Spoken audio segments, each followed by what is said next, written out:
All right, guys, it's time for the Next Level Guy Show, a men's interview, interest, and improvement-focused podcast featuring interviews with the greats from all industries to help you better your life. Each week, a new episode features an interview with one of the greats, covering all aspects of their story, from life hacks to tips and protocols that have allowed them to live life on the next level. We then highlight concrete action steps that you can use to improve your life. And now, your host, Ian Dawson Mackay.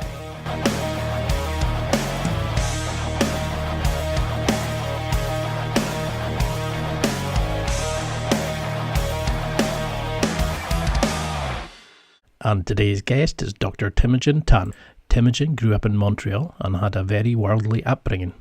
From taking his first steps on a plane as a child to solo travelling through developing countries in his youth, he was never one to feel stuck in one place. Through his travels, he developed a fascination and appreciation for indigenous cultures as he learned about plant-based medicines, survival, hunting tactics and local customs. He was also exposed to the health disparities and challenges facing the impoverished communities he worked in. Seeing people in need and feeling helpless to render aid inspired him to work for non-profit organisations in South America, Ghana and East Africa, and to pursue a higher education. By coming from a single-parent household, he wanted to be financially independent, so at the age of just 17, Temujin joined the Canadian Army Reserve as an infantry soldier. He took a special interest in cold weather warfare and survival. He would spend weeks to months in the subarctic, learning how to make improvised defences, conduct patrols, assaults, search and rescue missions, and employ strategies to procure food and shelter that he learned from the native Cree Rangers. Eventually, Temujin found his way to medical school at Michigan State University and became a doctor. Now he's a full-time ER doctor working in rural Maine and teaches survival medicine in his free time. These contrasting experiences in fighting and healing, with a healthy obsession with survival in the outdoors, led him to specialise in wilderness medicine. Temujin's dream is to teach survival medicine internationally while working as a physician in underserved indigenous communities and being involved in community development projects. Temujin started Survival Doctors to teach people how to prepare for medical emergencies in survival situations. He hopes to share his unique perspective on medicine so that others can venture out into the wild confidently and safely. Partnered with other medical professionals, military veterans, survival experts, and search and rescue specialists, Survival Doctors really does offer an educational experience like no other. And now, let's get to the interview.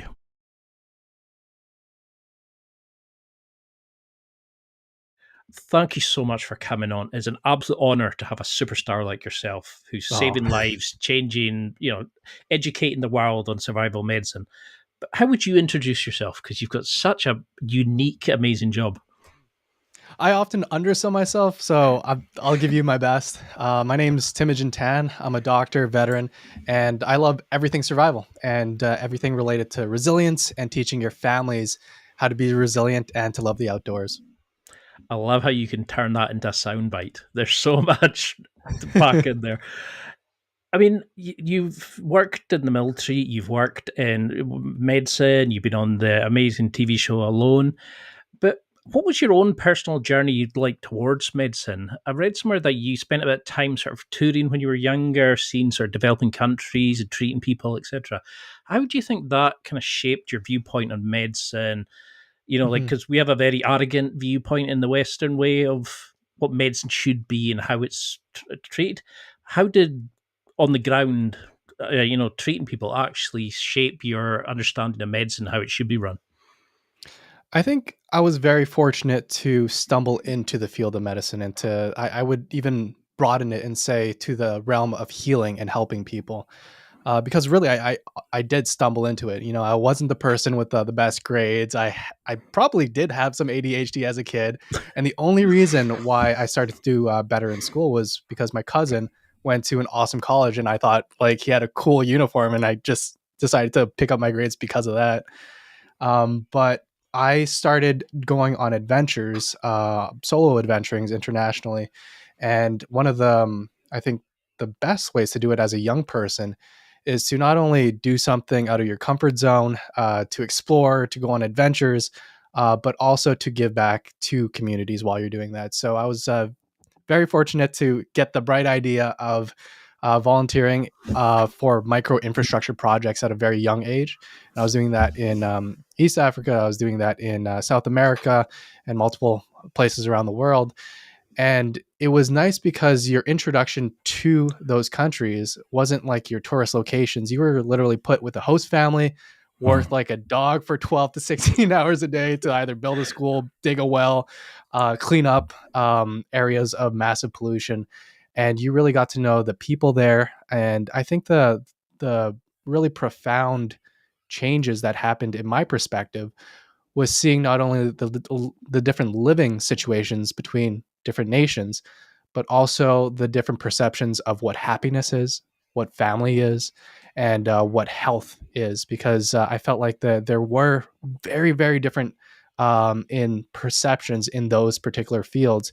And it was very cool to start doing work in places that have indigenous populations. So with the Warani in South America, with the Maasai in East Africa, I really kind of landed onto the fascination about traditional knowledge and how that shaped not only family dynamics, heritage, but also how people would define what it means to be well, what it means to be strong. And it was very, very cool to see how medicine in their own context was passed down from like maybe some written, most of the times verbal, and to kind of witness firsthand how it impacted people. So at everything from like herbal medicines to like witch doctors to like bone setters.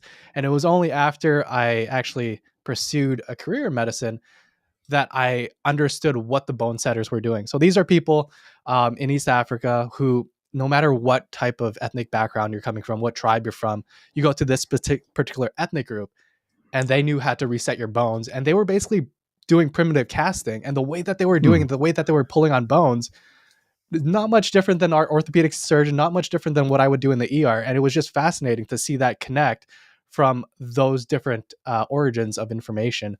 And it was through those type of interactions that made me want to learn more and to help. And that was the initial kind of desire.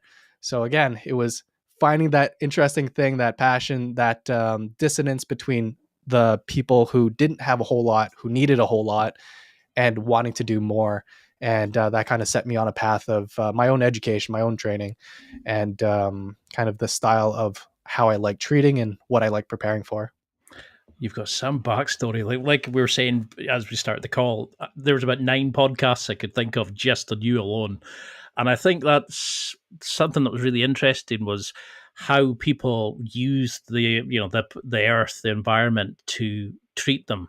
And I think the pandemic really showed how literally prepared most people are. Like how if you take food away, you take comfort away from people, they go down very quickly. And I remember speaking to Samuel from Prep Medic, and he said, "Oh, you've got to speak to yourself." And 2 minutes into your show, I was like, "This guy gets it. I want to have him on," because it really makes you realize that in any survival situation, we're screwed. Do you think that's a problem with our understanding of medicine just now? Is we rely on somebody fixing us? We're not resilient enough, or not capable enough to fix ourselves to get ourselves out of trouble?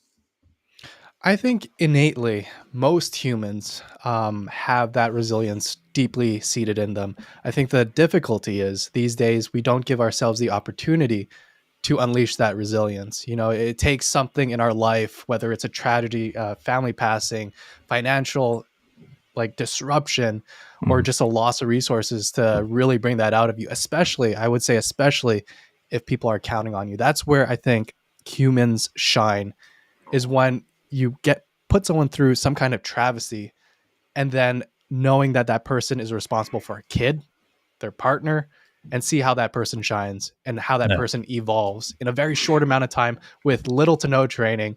I think everyone has that resilience in them.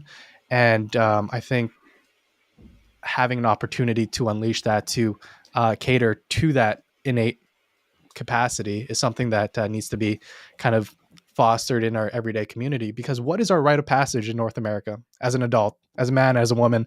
Like, is it getting your first car? Is it graduating high school? When you look at some of the people in East Africa, they're like literally hunting lions in groups of 6, Yeah. and they are circumcising themselves, so like when you kind of pair that type of adversity with what is the adversity that we are sending our kids to go through, and is it just like college, is it just like passing grades? I think there needs to be some kind of structured nurturing opportunity for resilience. Because I've got people before on the show who have said about the use of psychedelics and mushrooms, and how we don't have rituals from boyhood to manhood anymore, and how we've kind of lost our way. And you went on alone, and I think it kind of helped you find yourself. And I think that's why a lot of men are struggling today. I mean, a lot of people will understand, like an ER, they've probably been for a broken leg or something like that. So if we start there and kind of move into the more extreme stuff, how do you deal with, because you're an ER doctor at the moment, in a situation where we are treating somebody, how does an ER doctor get taught how to deal with the high pressure, the adrenaline spike, you've got 5 kids coming in an ambulance, 2 are unconscious, one's, hanging on. How do you deal with multiple incidents, dealing with that stress, to go into that zone to treat and not just lose it like a lot of people would in that similar situation? I think it's very easy for anyone to get overwhelmed in that situation when you have multiple people coming in, there's mass casualty, your resources are low, you don't have enough personnel. And I think it's only human to kind of feel that stress. And I would say my training and just my personality kind of lends to that type of situation. Because number one, like with the military, you're always being trained to adapt and overcome, right? They specifically push you to a point of breaking and to a point of failure, and then seeing how you react afterwards. It's never about like, hey, this is our mission from point A to point B.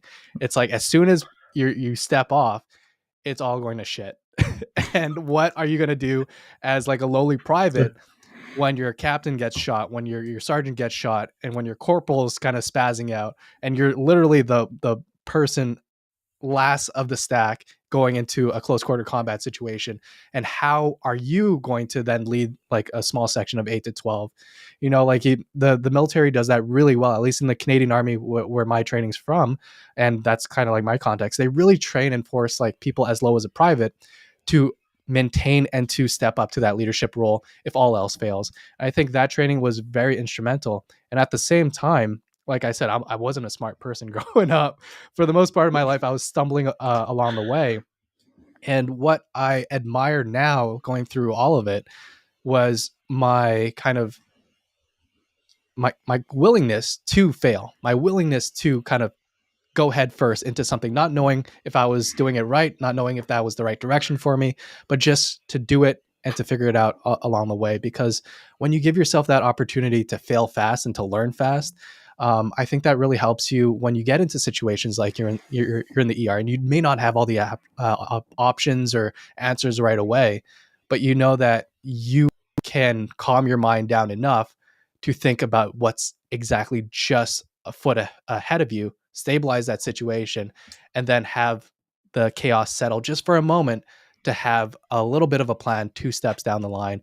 And that ability to kind of step back, I think, is the most important in an ER leadership position. Because if you are just like focusing on one bleed, on one extremity, on one patient, and you have 5 people dying in your ER, like you just can't function. You just can't save those people.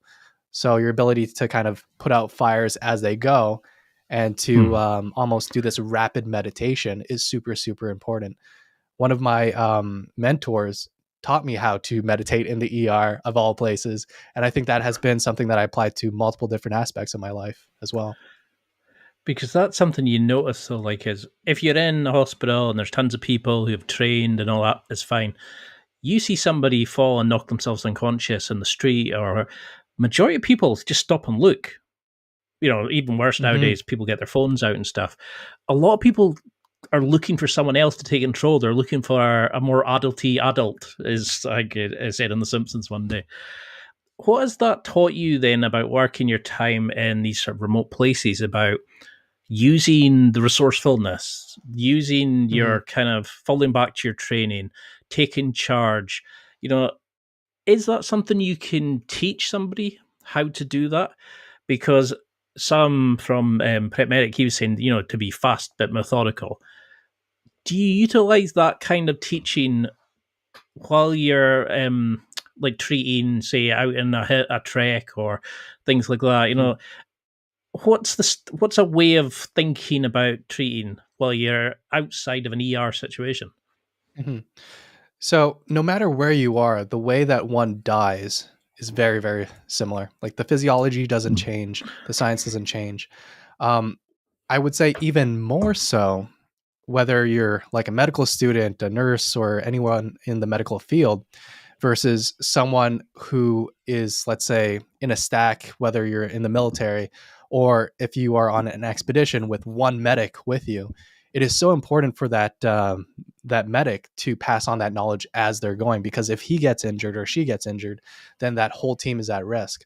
So I think to instill that leadership and to instill that confidence, and what Sam was talking about, that methodical way of evaluating and assessing what's going on and treating it, in emergency medicine, it's very algorithmic.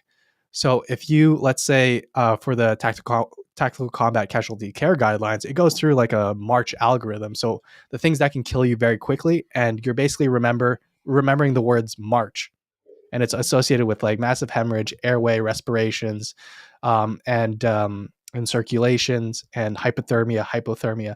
So if you're always going down those, all you're remembering is like 5 words or 5 letters, and you're just going down that thing, you're able to not only know what to look at for next, but also able to delegate as well, saying like, hey, I'm going to be taking this arm, this leg, looking for massive bleed. I want you to take the other side.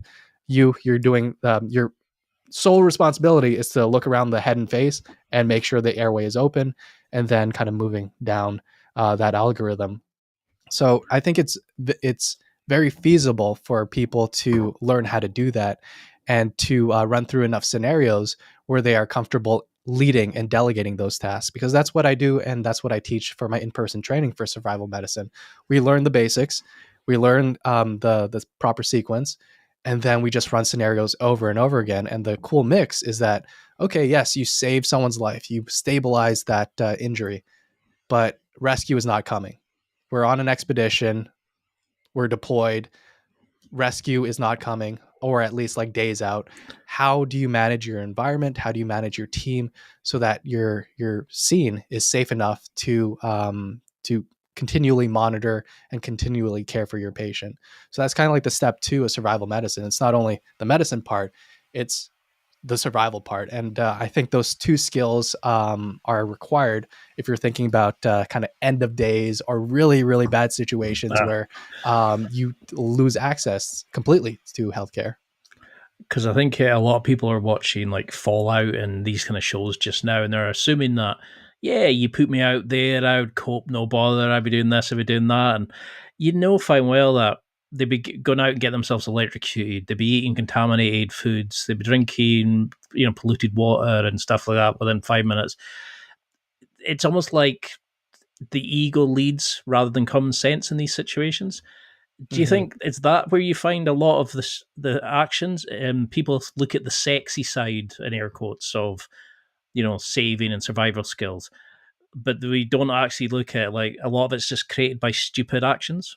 By somebody wearing jeans and a t-shirt thinking the mountain temperature at the bottom is going to be the same at the top. Or these kind of things. Do you see a lot of silly errors that people make that create most of the problems you have to face?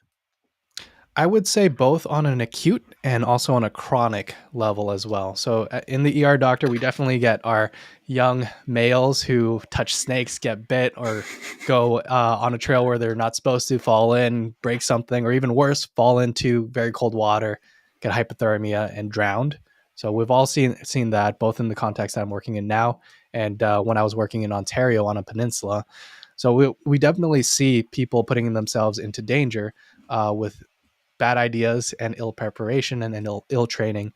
But at the same time, on the flip side, from a chronic standpoint, I would say the majority of people coming in with their heart attacks, with heart failure, with strokes, there has to be some responsibility, some onus that you put onto yourself, because a lot of these people, they're smokers, they have a poor diet, unwilling to change, unwilling even to take their medications, and they just come in every few weeks for the same thing and slowly getting worse and worse and worse.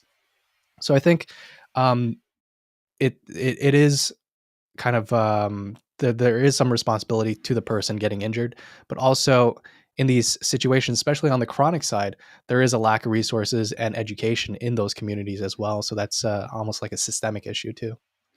Because one of the questions I had initially was going to be about, how you had that almost juxtaposition between being in the military, potentially taking life. Now you're kind of saving life in it. But I listened to an interview you had where you discussed about a triangle of skills.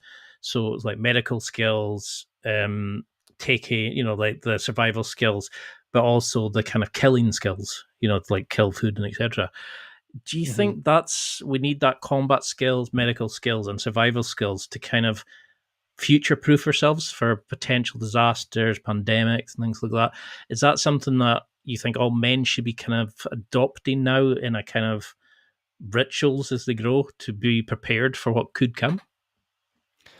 I feel like it's something that I would want for my own family.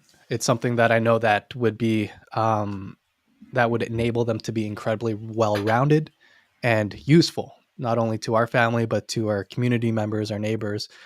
Because when you look at just very basically how to deal with stress, how to deal with raw emotions, our reactions to things, um, like fighting is a very good way to control that, because you are taking massive amount of aggression and force and controlling that.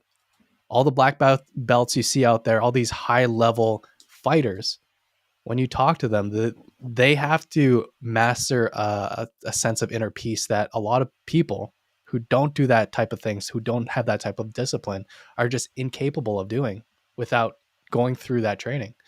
So it's something that I definitely would hope my kids are interested in, something I definitely encourage. Um, so yeah, I 100% agree that should be something you should be looking into, not just knowing the medicine, not just learning the survival, but knowing how to protect yourself, protect your family, and to feed your family too.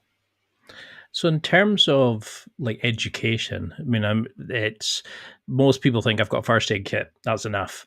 But like Sam was talking about, like using tourniquets, packing wounds, all this stuff that could potentially save your life. But you get the arrogance of men, like where we go, oh, I could win the fight, I could get the girl, and I could save myself if you don't understand me. I see red and I explode. And you're like, yeah, 2 minutes in a jiu-jitsu class, they'd be crying by a 150-pound girl, I'm a blue belt, and even I think you only start realizing how little you know at blue belt before, and I think that's the problem, is that we don't educate ourselves after school a lot of cases. What are the kind of key things you'd be looking? Is it treating bleeds? Is it packing wounds? Is it using tourniquets? What are the key kind of skills that you'd want anybody listening to have a basic understanding of? So I think the foundation of what you should know, at least like if you are in a place where you want to take care of yourself and other people, is knowing the 5 to 7 different things that could kill you within 3 hours. So massive bleed, definitely that's a no-brainer. Everyone should know how to stop a bleed. Everyone should know how to do CPR. Everyone should know how to optimize someone's airway. Everyone should know how to kind of evacuate someone from a dangerous situation. So some drag techniques, and in addition to that, when you're thinking about more of like the outdoor space, which is typical for what I teach, exposure is a huge thing. So do you know how to make yourself either warm or cool, depending on the climate? And are you confident enough to do that in every single climate, no matter what situation, with whatever tools that you may have, even if it may just be your hands? So those kind of contexts are things that are super, super important. And then, like, as I'm teaching my students, the things that are minor, like minor cuts or wounds and that type of thing, burns, blisters, those are things kind of taught along the way, kind of sprinkled in to the main things that I want them to learn, which is saving their own lives, saving the lives of their loved ones. And that course isn't super, super difficult to go through. Like we do it over a week, and we have longitudinal programs as well. So it's something that I think is available to every individual who wants to do it, especially if they want to do it as a family too, which I recommend. Because that's what I love about your stuff. It's you cover such a wide range of topics. You go into great detail, but you don't like kind of overburden with acronyms and terminology. You kind of just explain it in a easy to understand but usable methods. And I always learn something from every one of your videos. It makes me realize how useless I'd be in a lot of situations and how much I need to prep, which I suppose is a better way of finding it now than when you need it. But when something bad does happen, how do you use science, clinical thinking, like situational awareness, these sorts of things, and not do the prehistoric, oh shit, I've now led us into a bear cave and now we're all going to die, or we've done something stupid. How do we not fall into the panic, but stay above it enough to deal with the situation? Yeah, absolutely. If any of our military listeners are here, I think anyone at the beginning of their training or any kind of training of something difficult has gone into that funnel, into that black where everything else is just like hazed out, and all you see is that one stressor that you're terrified of. And I think very quickly you can do a number of things. And the two things that I specifically do for myself is focus in on my breathing. So that's number one. There's two techniques that I would recommend. Box breathing, a lot of military people are familiar with that, where you're breathing in a certain amount, holding it a certain amount, and exhaling a certain amount, and then holding again. What that is doing is, number one, you're focusing your attention away from that stressor and towards your kind of control. So that's number one, switching from that reptilian brain to that prefrontal cortex, that front of your brain. So you're using that part of your brain so that it's not overpowered by that reactionary emotional part of your brain. And number two, it activates the nerves in your chest wall. So the vagus nerve is your rest and digest nerve, and it goes from the base of your skull down both the sides of your neck, your carotid arteries. There's a point over there, and then it goes to both parts of your lungs. So what you're doing with that breathing technique is you're inflating that lung and using a physical force, your lung, to push against that nerve on your chest wall. And when it does it, stimulates that nerve to relax yourself. So your pulse is going to be decreased a little bit. That poundingness in your chest is going to be decreasing a little bit. And that's why a lot of military people use that technique before they shoot. So they do that, and they also bear down.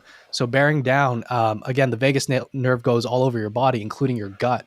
So as they're doing those breathing techniques and they're in the prone position trying to take that 200, 300 yard shot, they're doing that breathing technique and also bearing down like you're trying to poop. And what that does is it forces that pressure in your abdomen to press those nerves. And again, your heart rate goes down a little more, and then your shakiness of your hands goes down a little more. Now, this doesn't have to be a tremendously long process. Like if you go through 2 cycles, it's a few seconds.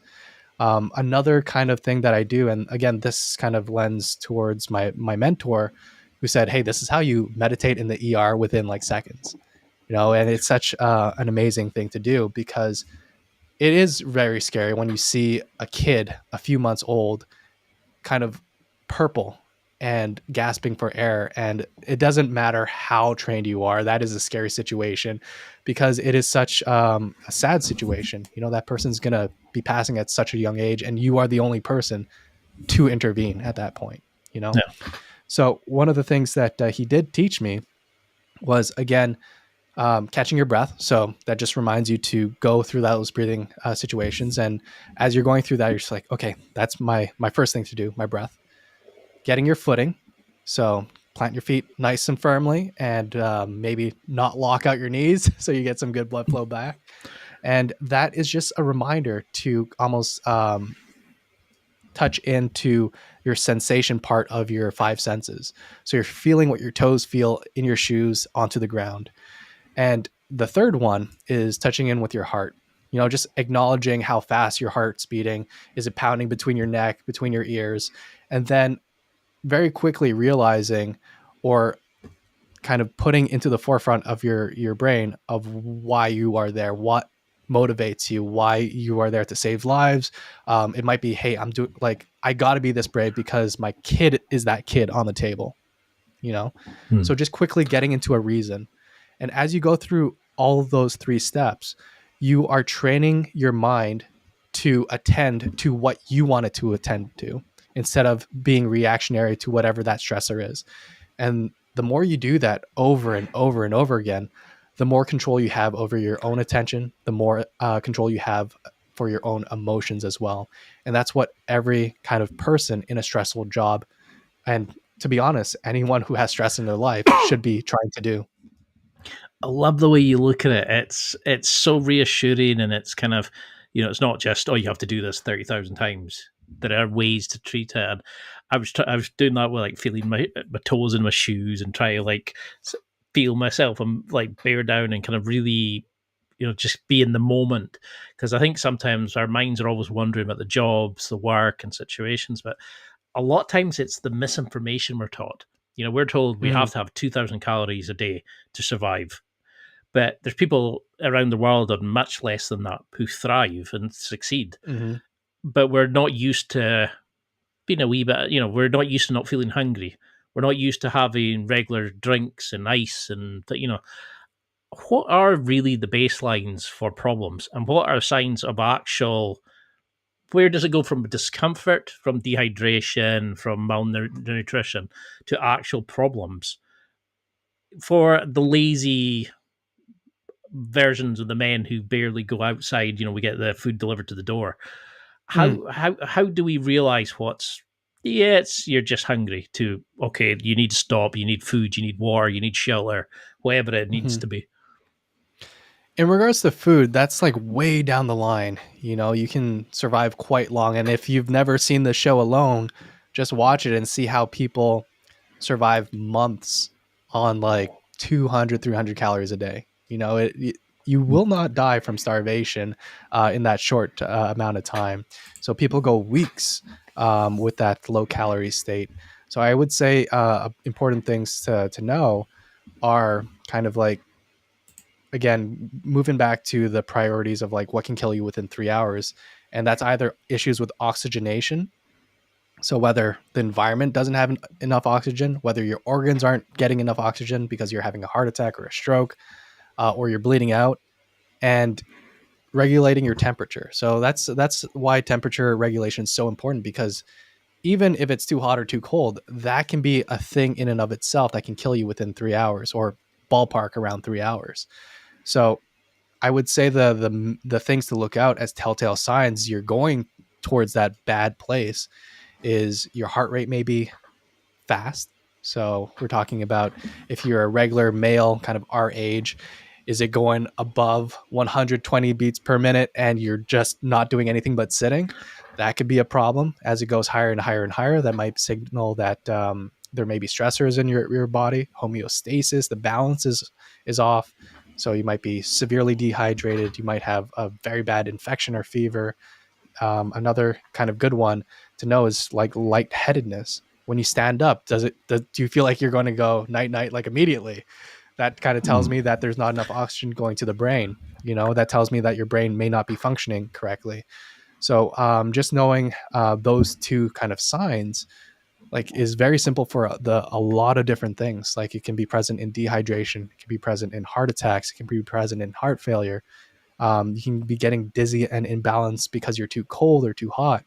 And that kind of differentiates between, hey, I'm chilly versus, hey, I have severe hypothermia and my heart can go into a fatal arrhythmia and kill me in a few minutes. It's that imbalance, that change in your mental status that really distinguishes a very simple discomfort from a true medical emergency. Because a lot of people get that mixed up. You see, and I love Wim Hof. Like, I love Wim Hof technique. I support people who do cold plunges. But if you don't understand the physiology and that difference in the definition, very simply, the definition of severe versus mild/moderate hypothermia, and you're trying to Wim Hof your way out of a severe kind of submersion where you've been in the water for like half an hour and someone pulls you out and you're trying to Wim Hof and exercise, the chances of you going into a fatal arrhythmia is just so high that you might kill yourself voluntarily. It's so difficult not to start going down rabbit holes. There's so many areas I want to jump into, because I'm trying to keep this. I'm trying to keep this one general in air quotes, because there's so much to cover. But I think this is the other thing, is like, people are listening going, yeah, but I'll be fine. I'll have my backpack. I'll have my 1,000-pound tent. I'll have my big 4x4, all these kind of things. But in Alone, you were, I think, was it 10 items you were allowed to take? Yep, 10 items, one set of clothes, or one spare set of clothes, and that's it. You have this very, very poorly constructed tarp that just comes to protect your camera gear. And if you use that improperly, it's not waterproof. So you see it on different seasons. People pitch up their tent and it's not tight, or it's in a weird type of configuration, and they're getting water inside their shelter because it's not taut. Because even if you have like new age tarps, it's not 100% waterproof if you don't configure it properly. It will seep through the membrane eventually. So what did that teach you? Because they were saying to you basically, pick 10 things that are going to keep you alive. I know it's a show, but you're literally out there on your own. What did that teach you about the crap that we hoard and what's truly essential? Because a lot of people think, oh, I'm going to have 1,000-pound, North Face jackets and other brands that are available, wherever put that in. But, you can't go wrong with a good knife, a good bit of rope, a good bit of a good torch, or whatever. What did that teach you about what is truly essential in life and survival? So I think one of the main things that Alone helps a lot of contestants realize is not only what's essential, but the pace of what survival is. If there's no kind of medical emergencies, I think the pace of what survival is something that is very important, because we see people building like log cabins out there. We see people doing extravagant things. And I promise you, for the most part, I would say the majority of people who take that strategies, they start gassing out at 30 days. You just burn so much calories. But for the essential things that you need, like Dave Canterbury is kind of a mentor of a lot of people in the survival and bushcraft world. And he advocates for kind of like 5 C's, or he even, I think he expands it to more than 5 C's, but definitely having like some way to cut, some item for combustion, a container, something for cover, cordage. These are kind of like your basic type of items.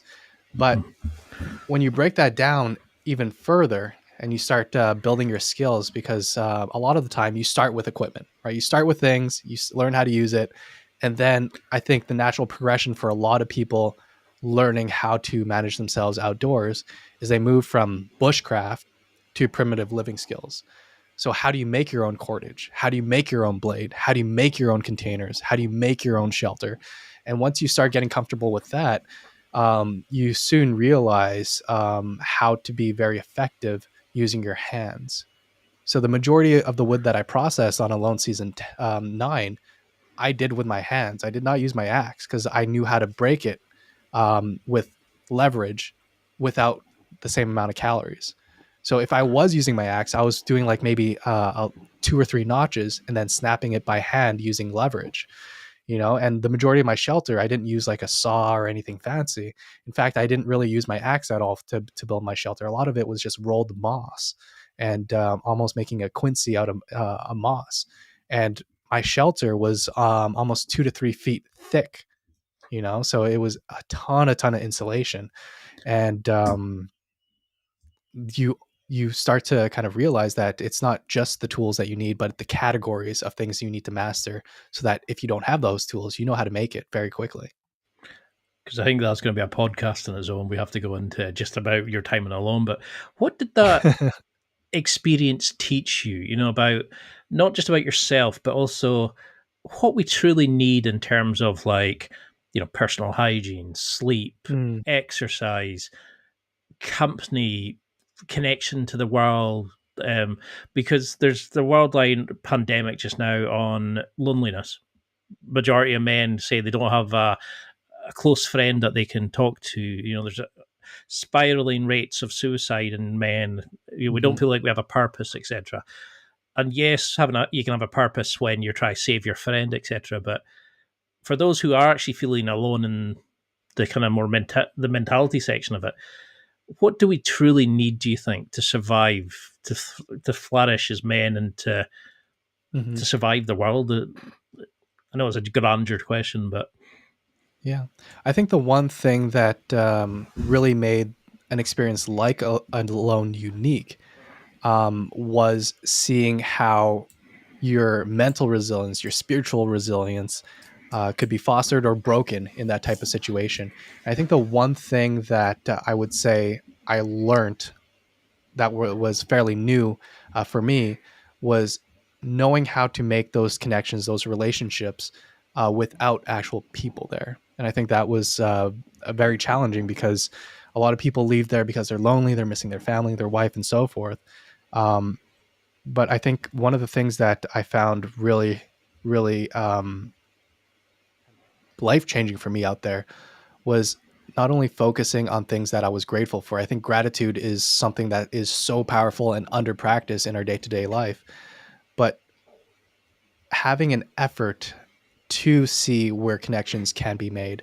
So, for to give you an example, it's not just like drawing a face on a volleyball and calling it Wilson and having that person be your best friend. But one of the things that I tried to connect with very deeply was we were on native lands. It was known to be native land. So, and I was seeing evidence that people were there in the past, just by the way just by the way the trees were bent. hmm. It's They were bent in a way that only humans would have bent it like that. And typically those were like cooking areas. So as I was seeing those places, I was kind of giving that time for myself to pay my respects to the people who were there previously, and to not only respect that, but to ask, not to kind of wallow in your own self pity of like, hey, this isn't going well. I'm not getting food. I don't have my fire. My shelters looks like shit. But to ask, to be like, hey, this is like my situation, and to be open enough to believe that there might be someone that will answer.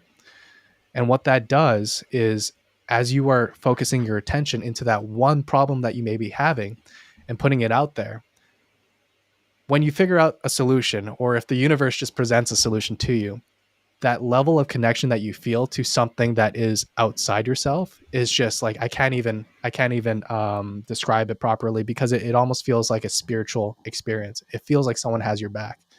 I think once you feel that connection, um, the situation that you're in just doesn't feel that bad at all. You don't feel lonely.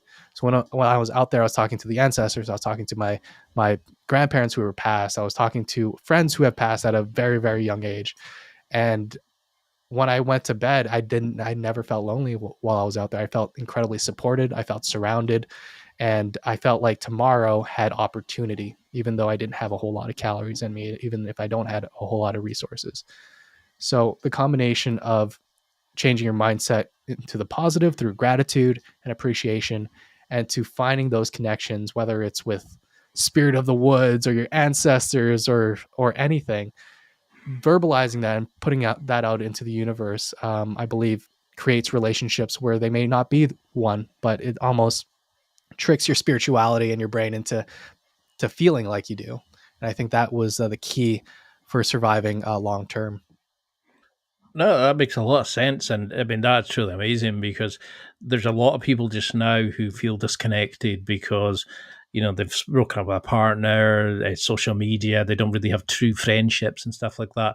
And I love how you found when you diluted the noise, you actually found you could feel your senses heightened and you felt a connection to the world again.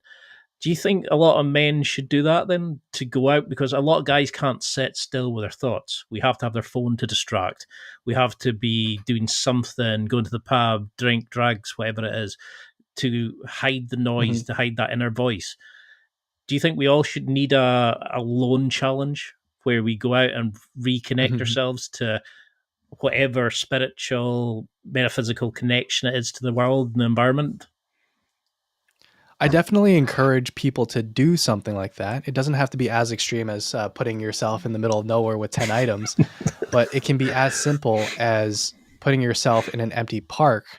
And one of the things that we can learn through meditation, there's two types of different meditation, broadly speaking. It's one, you focus on one thing. So that's the one we were talking about earlier today, focusing on your breath, focusing on your heartbeat, focusing on your feet.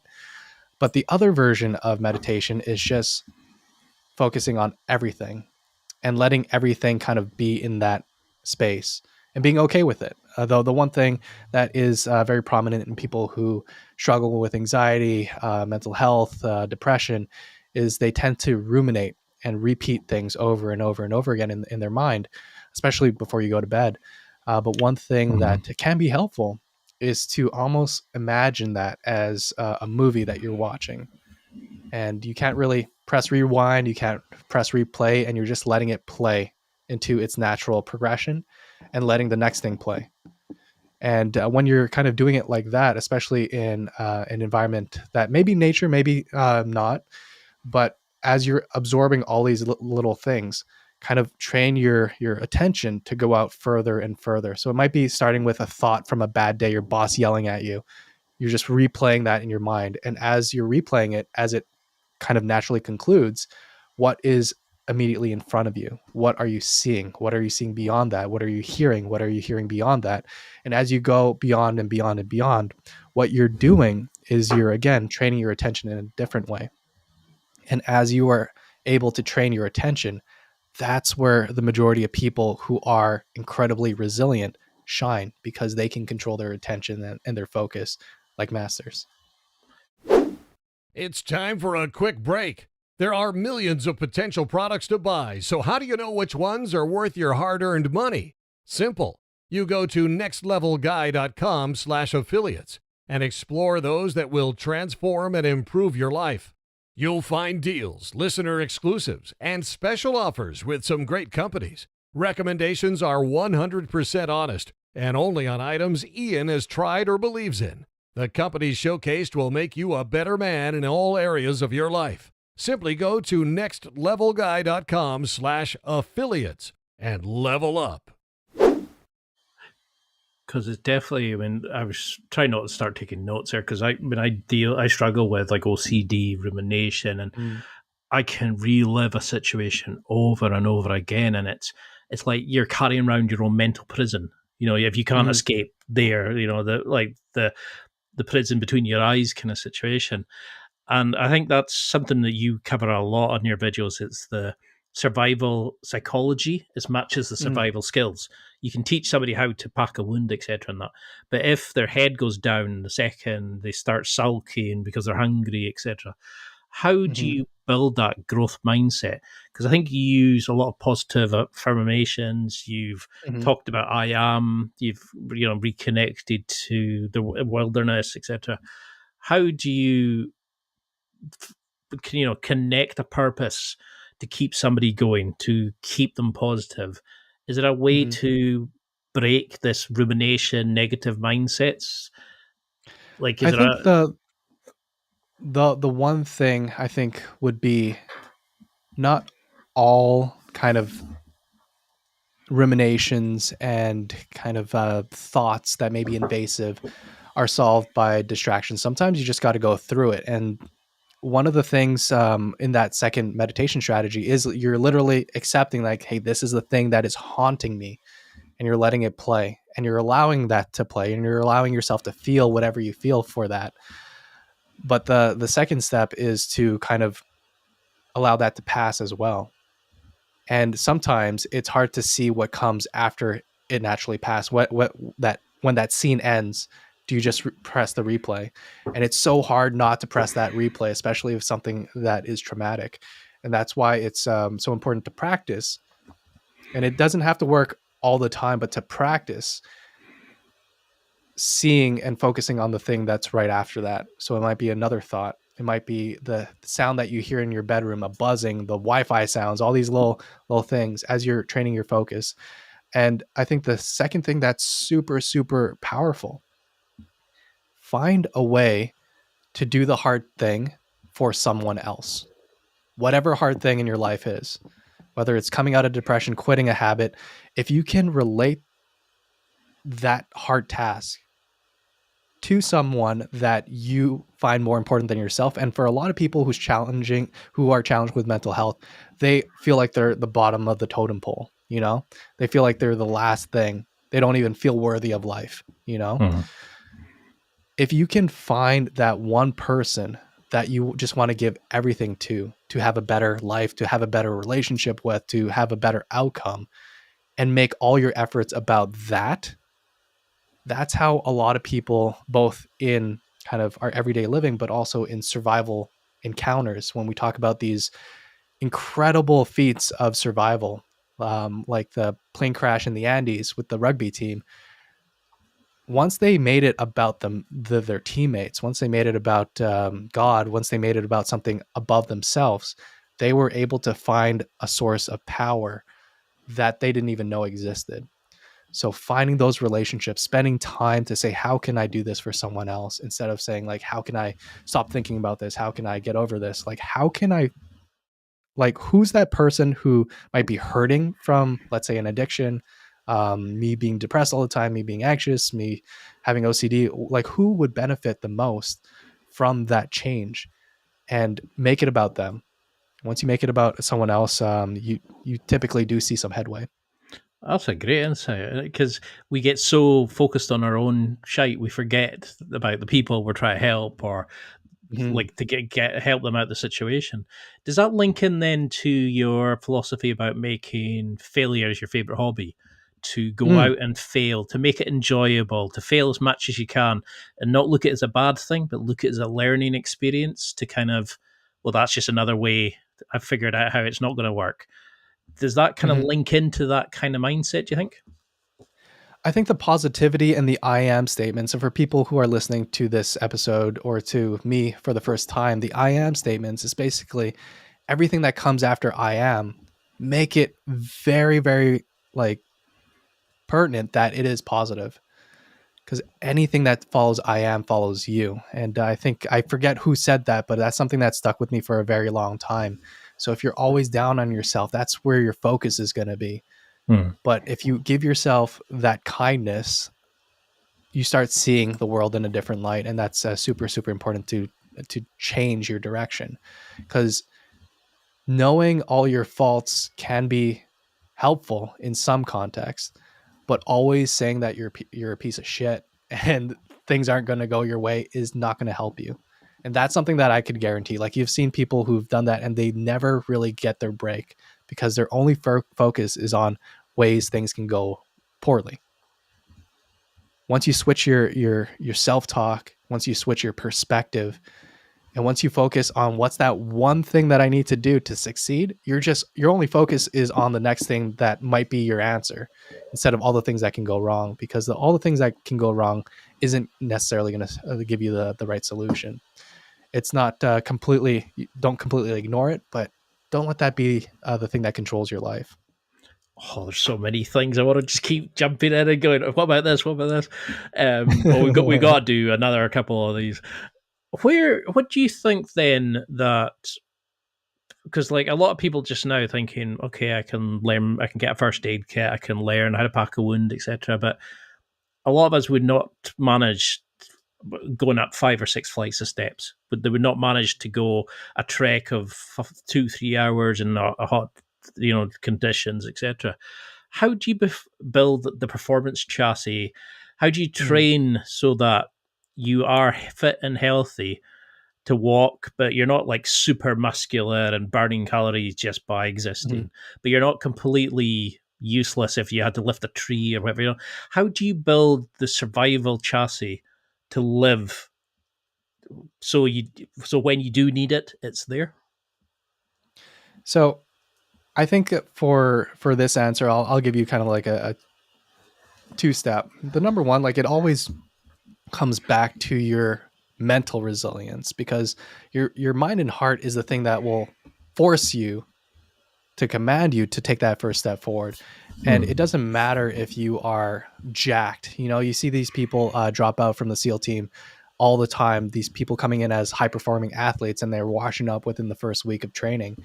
So it's not necessarily the physicality of it. I would say someone that I would rather have on my team is someone who can get out of bed when they don't want to. And it can be as simple as that, as starting. If you are someone who doesn't work out, someone who doesn't go to the gym, someone who just watches TV on their couch every day, and that's completely fine if that's the type of life you want. But if you are on that path towards resilience, all you need to do is do whatever you find hard once, and do it again, and do it again, and do it again. And your definition of what is hard is going to change naturally. So like one of the things that inspired me on Alone to push further than I thought I was capable of was my mom. She is not in the best health right now, or she wasn't in the best health at the time of the show. And to kind of see her progress on what was hard for her, it may have been getting out of bed, when you're in that position in your mind where it's just like, I just can't even get out of bed. And just encouraging her to be like, if that's your one hard thing tomorrow, can you do that for me, to just get out of bed? And the next day was like, can you get on a walk, just like walk your dog? It doesn't matter if you feel sick. It doesn't matter if if the weather's bad, but no matter what happens, do you think you can commit to that one thing, walking just one lap around the block, no matter what? And we've come to a point where she's working out more than I am right now per week. So it does take that that step in your mind first to build all that muscles. And then when you're at that point of like, okay, what is useful? Just training your big muscle groups. So are you doing push-ups? Are you doing squats? Are you doing sit-ups? And then you can get to more granular with that. I believe you mentioned you do some jujitsu. Is that right? Mm-hmm. Yeah, I used to do a lot of powerlifting, then go out of breath going upstairs, and then jiu-jitsu is just a whole world of difference. Like it's yeah. So like in jiu-jitsu, like you come in and it doesn't matter if you were a power lifter or whatnot, like you get put on your back so quickly and you just have no idea what's going on. And still I think still don't. I just started a few months ago, and it is something that, like, it is my hard thing. Like you go into a gym, you feel uncomfortable with the movements, and everyone's just pummeling you. Like everyone has over a year of experience on me, and it's just like hard because every single struggle, you maybe win one fight out of 20. So just having a hard thing and doing that, and then working towards just regular exercise, working on main muscle groups, can be as simple as doing push-ups, chin-ups, crunches, squats, and once you're there, like, find something like jiu-jitsu that kicks your butt and continue challenging yourself. Because I always love that. They say, oh, you can run to be better at football. You can do, weights to be better at American football. To be better at jiu-jitsu, you have to do more jiu-jitsu. It's just a beast among itself. I mean, that kind of links into the next question. I mean, it's great to hear that your mom's doing a lot better, and you used her as your kind of motivational tool, and I love that.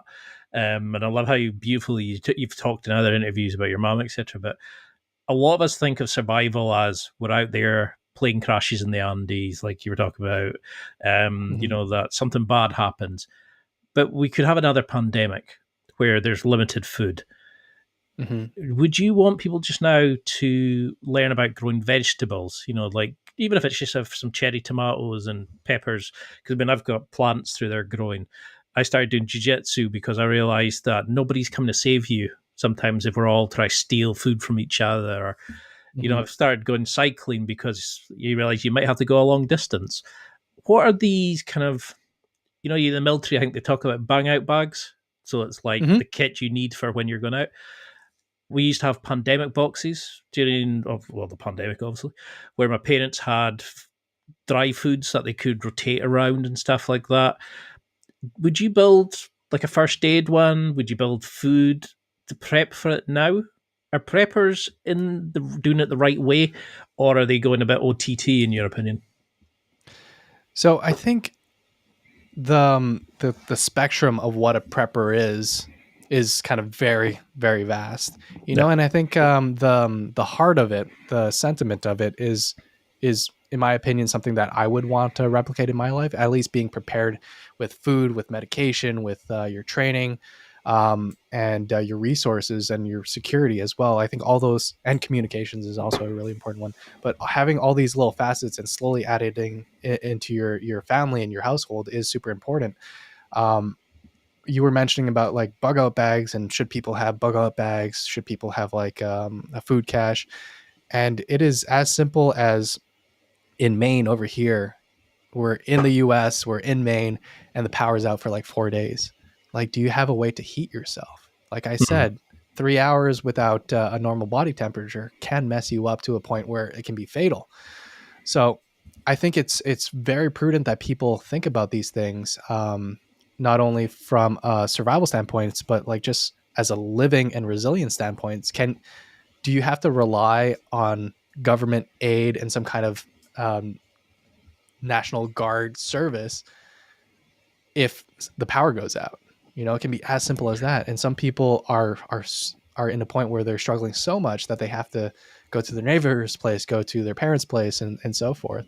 So definitely think that people should have their own way to have water, own way to have food, own way to protect themselves, own way to communicate with the outside world, and to care for themselves, and to know all the technicalities that requires you to manage every little bit of that. And it does take a village to do all that oftentimes. And I think one of the things that I appreciate in the preparedness communities is that some of them, the ones that I really admire, are actual communities that are geographically close to each other, like whole kind of townships, and that's just like really cool, because it's not just like we're all in our own bunkers, like with a bunch of ammunition, which is fine, but it's cool to be in a community that has each other's backs, that knows like, hey, if this happens, they're willing to kind of share this resource, and I will share this resource with you.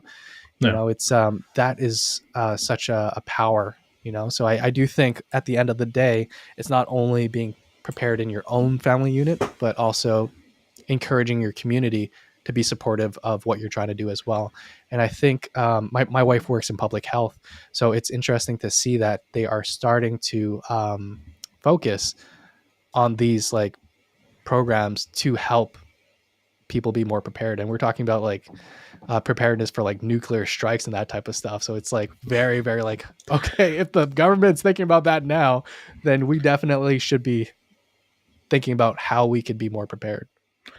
Because that's, I think, a Fallout's kind of brought that home to a lot of people. You know, the new TV shows, people are kind of going, Mm-hmm. oh, right. Yeah, I might need to actually start thinking about sharing, about resourcing, about prepping things and that.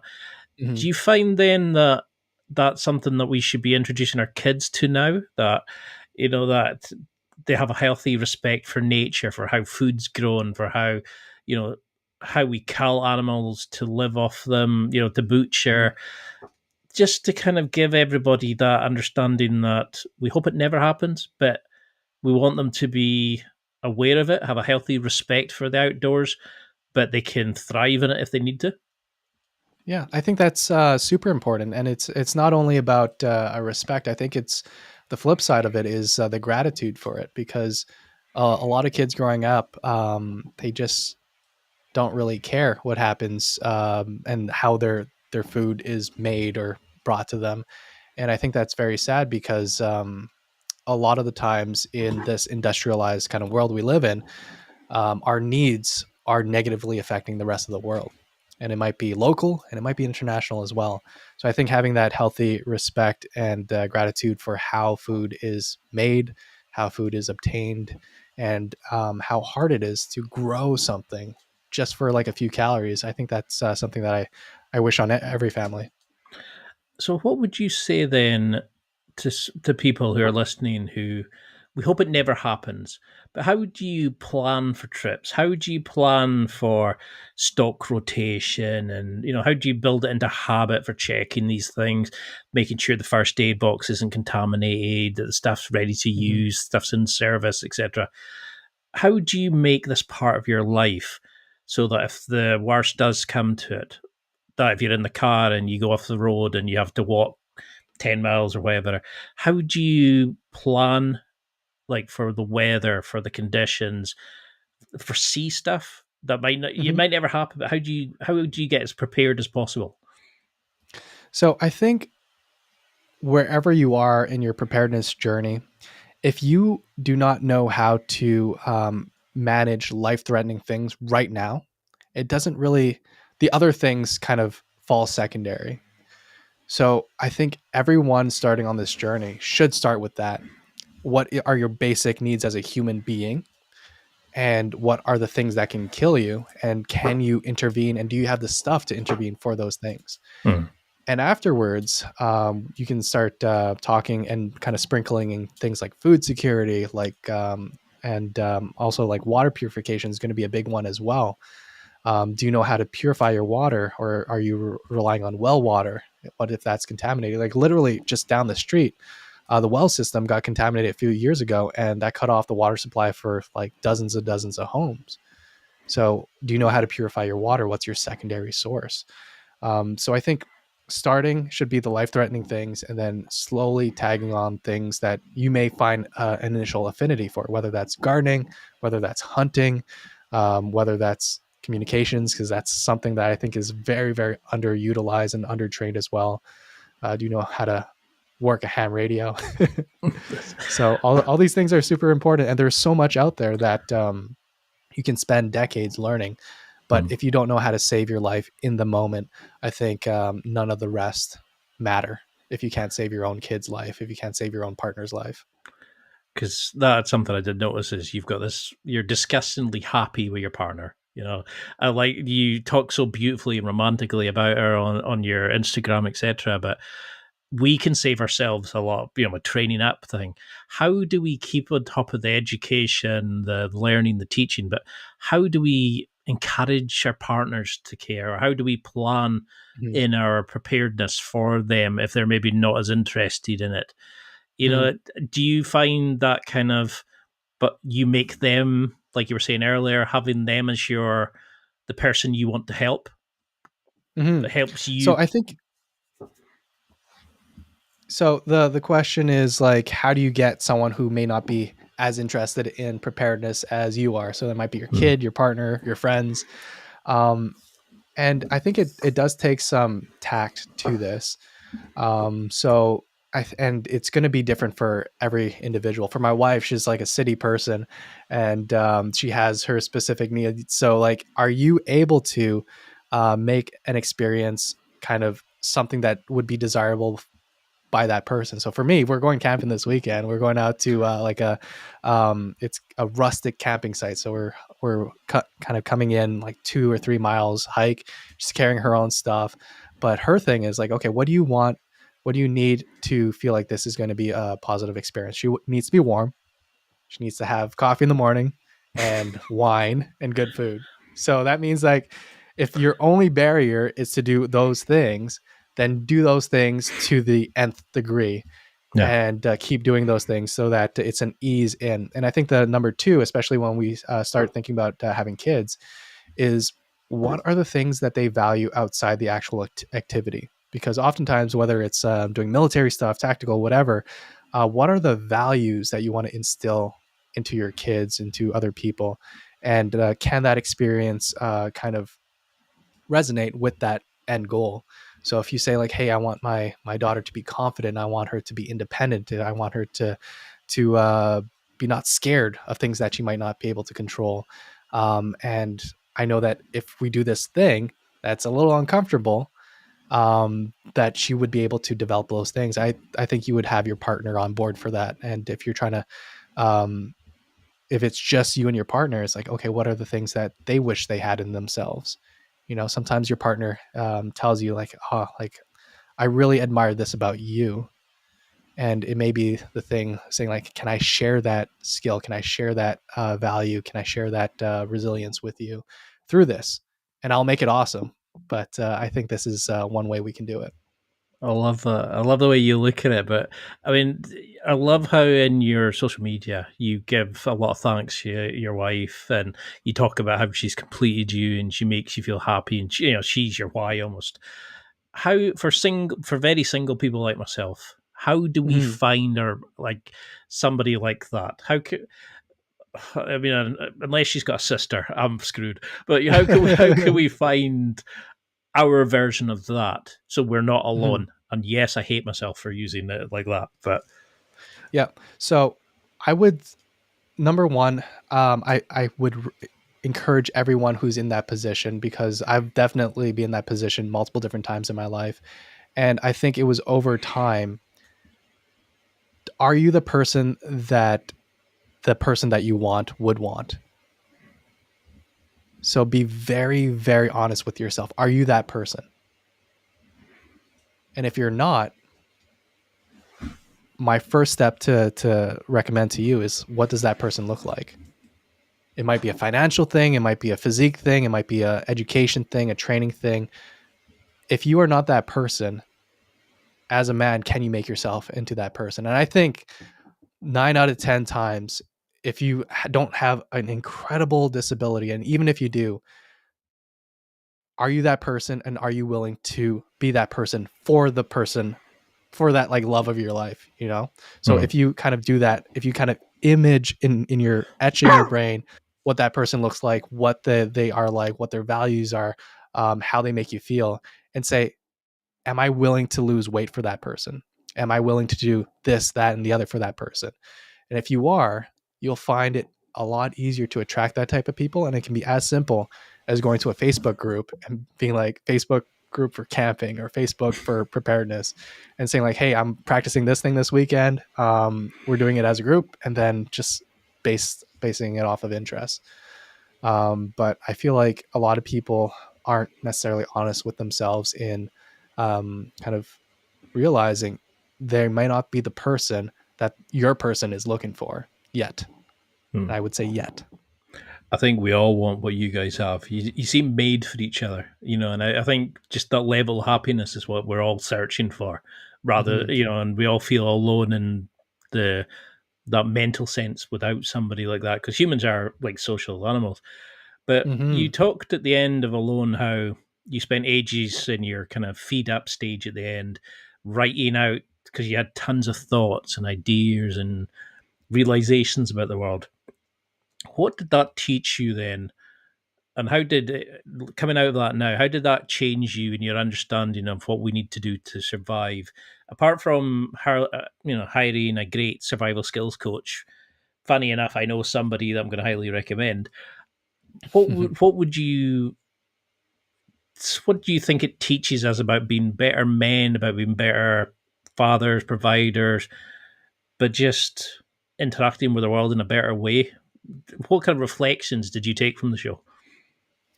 The biggest reflections for me, number one, would be having that opportunity to cut all the noise. Like sometimes it does take like a social media purge where you're just like deleting the app, and all you're focusing on is, hey, am I that guy yet? Or am I that person yet? And if you're not, okay, what's that one thing that I can focus on to be that person? And I feel like the one thing that Alone allowed you to be is it very, very to its rudimentary like foundation. It allowed you to single out one objective, or like a handful of objectives each day, and nothing else. So it might be like, I'm going fishing today, I'm going hunting today, I'm building a shelter today, and no other noise. It's not like, hey, I don't have a date this week, like I'm feeling lonely, I don't have like this in my life, I don't have a car, I don't have X, Y, and Z. It's not all about that. It's focusing on that one thing that you need to be where you want to be tomorrow. Mhm. And if you're focusing on that one thing day after day, and then not only focusing on, but having gratitude for whatever happened in that day. Every day after that just feels different than how most people live their day to day right now. If you are reviewing, instead of like reviewing the thing that haunts you every night, you're going through the day and saying, what am I grateful for? What did I appreciate for the day? And as you are focusing on those things, you're focusing, okay, like that went well, that could have went better. What is the thing that I need to do to change? So looking at the things that went poorly in your day and looking at it as a stepping stone to change tomorrow. So like a lot of the things that I visualized that went poorly for me, like let's say I thought I would have built like a shelter in a day and it took a lot longer. What was I learning about that? How was I changing that to make it, okay, part of my warm up routine in the morning, where I was just doing something and slowly building a nest instead of freaking out that my shelter wasn't done yet.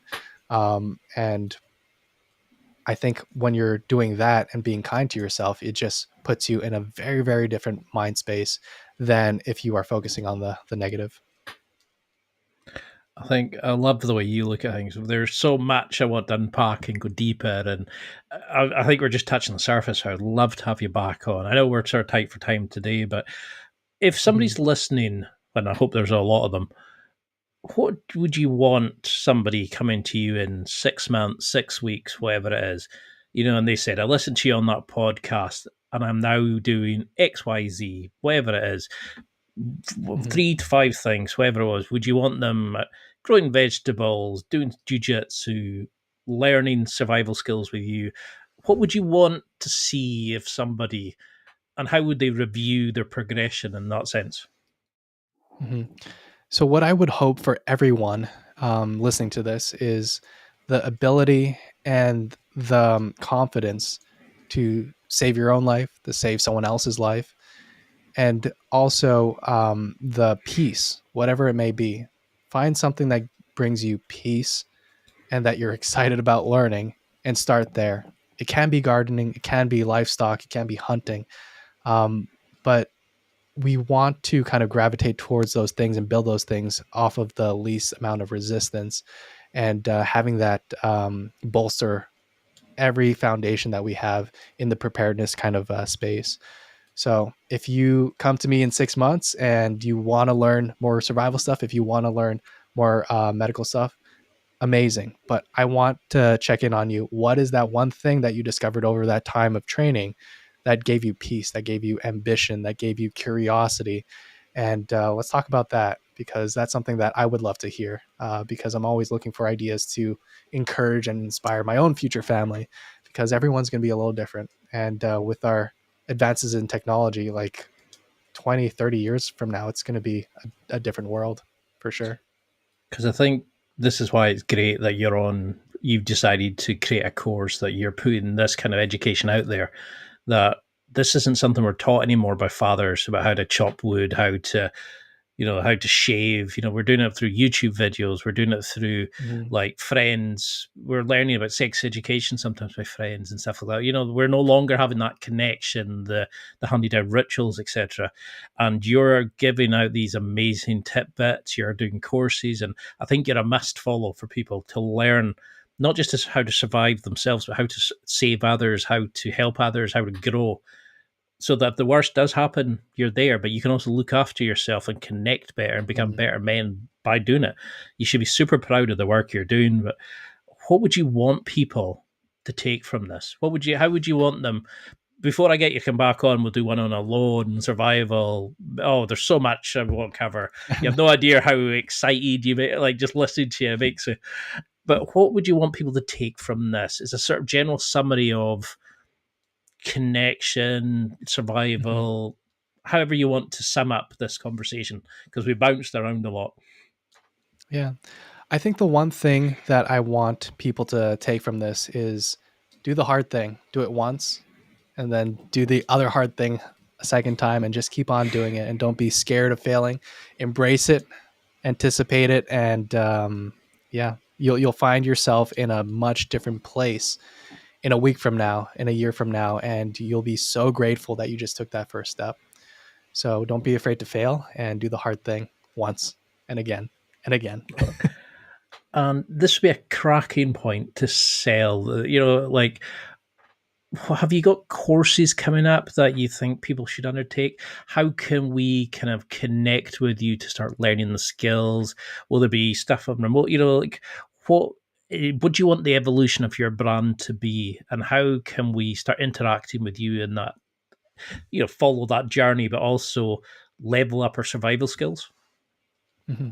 So if you want to learn how to save a life, or if you want to learn how to survive beyond 2 weeks, I am producing courses online. So that's kind of your introduction, your first step into that journey of preparedness.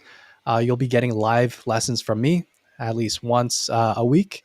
And you'll also be getting access to our community and our recorded sessions as well. So right now we're going over the TCCC, the Tactical Combat Casualty Care. And even better is you can learn the majority of this for free as well. So every new member, I want to have zero barriers to people wanting to learn more about this stuff. So if you just want to dabble and step in and kind of see if you like it or not, you'll get 30 days for free. So 4 weeks of education, at least 4 live classes with me. And if you love it, stay on board. If you don't, go to something else that you're passionate about and go from there.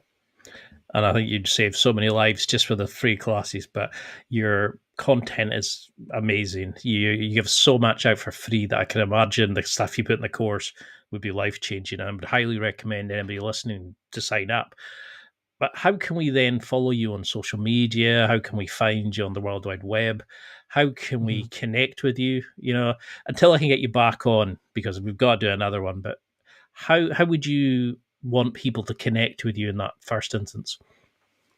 So if you want to see some of the stuff that I talk about, you can definitely look me up on social media at survival.doctors.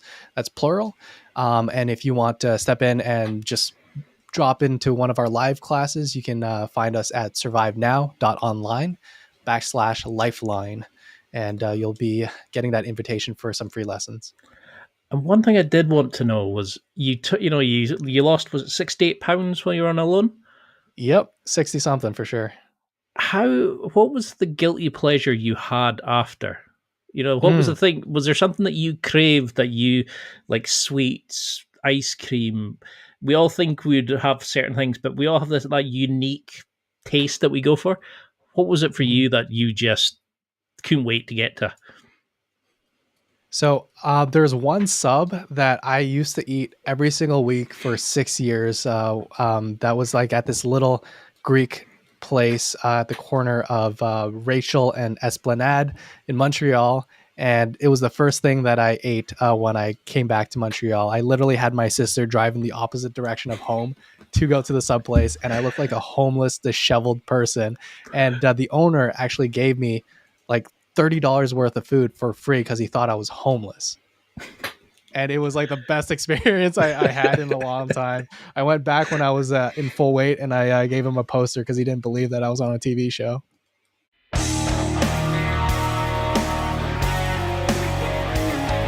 Well, that's it for another week, and thank you for listening.